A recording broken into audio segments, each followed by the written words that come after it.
ఇక భక్తితో కూడిన వస్త్రాలు కప్పుకొని ఊరూరా తిరుక్కుంటా నేను ధర్మానికి, న్యాయానికి, నీతికి కట్టుబడి ఉన్నా అని ఇక మరి సంచార జీవిగా దేశమంతా గాలించుకుంటా తీర్థయాత్రలలో మునిగిపోతున్న పవన్ కళ్యాణం ఇవాళ నేను నుంచి ఒక ప్రశ్న మాత్రము నీకు ఎయ్యదలుచుకున్నాము. ఏంది ఏం కథ అంటే పవన్ కళ్యాణము నువ్వు ఇక మరి బుర్రా బుర్రా బుర్రా బుర్రా గాలి తిరిగినట్టు రింగన పురుగు తిరిగినట్టు బాగానే తిరుగుతున్నావు. పార్టీ పండుగ కూడా బ్రహ్మాండంగా చేసుకుంటున్నావు. మరి జనాలను ఎందుకు మర్చిపోతున్నావు పవన్? నువ్వు జనాల మీద నీకు సోయి ఎందుకు తప్పే పవను? ఇవాళ పార్టీ పండుగ చేసుకుంటందుకు నీ దండం పెట్టి సంకలు గుద్దుకుంటా లెంకలు వేసుకుంటా ఇక పీఠాపురంలో చిత్రాల కాడ విచిత్రమైన మాటలతోటి విచిత్రమైన వేషాలతోటి రాజ్యాలు తిరుగుతున్నావు. కానీ మరి ఇవాళ అదే రాజ్యంలో ఉన్న ఏపీలో ఉన్న నీ జనాలు ఇవాళ అన్నవో రామచంద్ర అని ఆఖరి కోసం అలమటిస్తుంటే నీ కళ్ళు ఎందుకు మూసుకుపోతున్నాయి పవన్ కళ్యాణము అని ఇవాళ నిన్ను ప్రశ్నిస్తూ ఉంది. ఏంది ఏం కథ అంటే ఒక్క ముచ్చట మనము తెరలో పడిపోతే కాశీనాయన అనే ఒక పుణ్యక్షేత్రం ఉన్నది. కాశీనాయన అనే పుణ్యక్షేత్రం ఇది ఆంధ్రప్రదేశే కాదు, చుట్టుపక్కల ఇటు కర్ణాటక, తమిళనాడు, తెలంగాణకి వెళ్ళి ఈ తీర్థయాత్రకు పోతారు. ఇక్కడ ఆ స్వామిని దర్శనం చేసుకొని, లక్ష్మీ నరసింహస్వామిని దర్శనం చేసుకొని ఇక్కడ అనుకున్న కోరికలు నెరవేరుతాయి. ఆడికి పోతే అంత మనశ్శాంతి దొరుకుతుంది. ఆఖరితో అలమటిస్తున్న అన్నార్థులకు ఇక్కడ బువ్వ దొరుకుతుంది అనేది ఇక్కడ భక్తుల నమ్మిక. సుమారు రోజుకు 5,000 మంది దాకా ఇక్కడ భోజనం చేస్తారు. అన్నదాన కార్యక్రమము ఈ రకంగా అన్నపూర్ణమ్మ పేరు మీద ఈ రకంగా స్థాపించి మరి ఇక్కడ భక్తుల ఆకలి తీర్చే ఏదైతే ఈ కోవెల ఉన్నదో, ఈ పవిత్రమైన ఏదైతే ఈ కాశీనాయన క్షేత్రము పవిత్రమైన క్షేత్రం ఉన్నదో, ఎరుకడికి ఈ పెద్ద మనిషి అక్కడనే ఆ దేవుణ్ణి స్మరించుకుంటూ కొలుసుకుంటూ తలుసుకుంటూ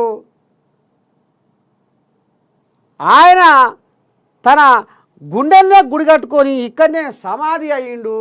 ఇవాళ అక్కడ బ్రహ్మాండంగా భక్తుల నమ్మిక, ఆడికి పోతే మనకు మనశ్శాంతి దొరుకుతుంది, మనం అనుకున్న కోరికలు నెరవేరుతాయి, ఆడికి పోవాలి, ఆ క్షేత్రాన్ని చూసి మరి మనం గుండెల నిండా సంతోషాన్ని నింపుకోవాలి అన్న ఆశతోటి భక్తులు పోతుంటారు. పొరుగు రాష్ట్రాలకి వెళ్ళి కూడా వస్తుంటారు. మరి సనాతన ధర్మాన్ని కాపాడుతున్న పవన్ కళ్యాణ్ ఎందుకు నీకు ఈ కాశీ నాయన ఏదైతే పవిత్ర క్షేత్రం ఉందో ఇక్కడ సత్రాలను మొత్తం పుటం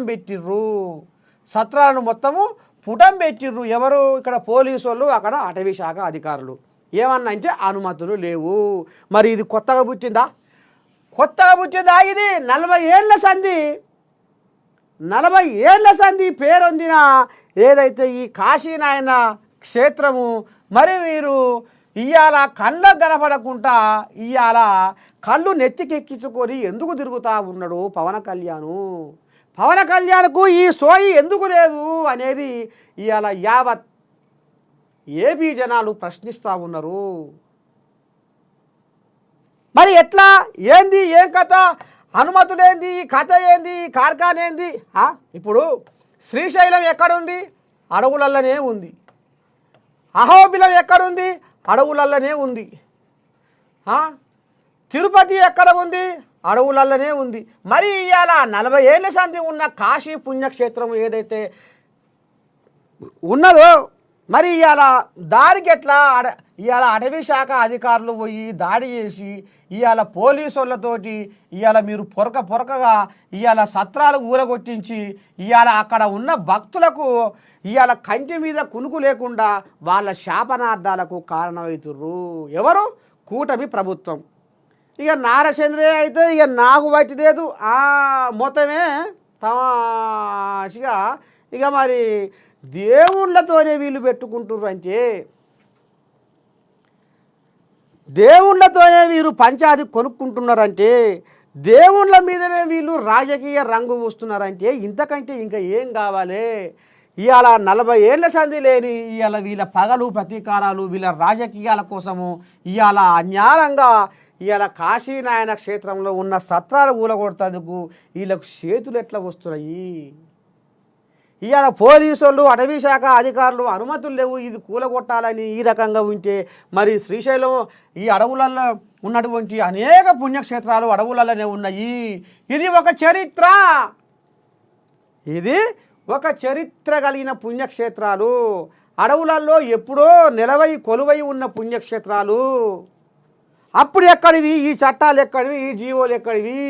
ఎప్పటి నుండో ఉన్న పుణ్యక్షేత్రాలను ఇవాళ రాజకీయ రంగు పూసి ఇవాళ ఈ రకంగా ఇవాళ మీరు భక్తుల మనోభావాలను దెబ్బతీస్తున్నారంటే మరి కాళ్లకు గిరకలు కట్టుకొని రింగన్న పురుగోలే దేశ వెలుపున తిరుగుతున్న పవన్ కళ్యాణ్, సనాతన ధర్మాన్ని కాపాడే పవన్ కళ్యాణ్, నీ కళ్ళకు మరి భక్తుల ఆర్తనాదాలు, ఈ భక్తుల గోసలు ఎందుకు కనబడతలేవు? వాళ్ళ ఆర్తనాదాలు నీకు ఎందుకు వినబడతలేవు? తిరిగి తిరిగి తిరిగి తిరిగి తిరిగి తిరిగి తీర్థయాత్రలు తిరిగి చెవుల్లో దిమ్మిడేసినట్టుందా? చెవులు వినొస్తలేవా సారు? కళ్ళు కనబడతలేవా? ఇక్కడ అక్కడ ఇక్కడ అక్కడ తిరిగి కళ్ళల్లో దుమ్ము అని కళ్ళల్లో మసుకొచ్చిందా? నీకు తిరుగుతందుకు కాళ్ళు ఉంటాయి, తీర్థయాత్రలు చేసి ఓ బ్రహ్మాండంగా వీళ్ళను వాళ్ళను అరుచుకుంటందుకు నోరు ఉంటుంది. గుండెల్ని పిండే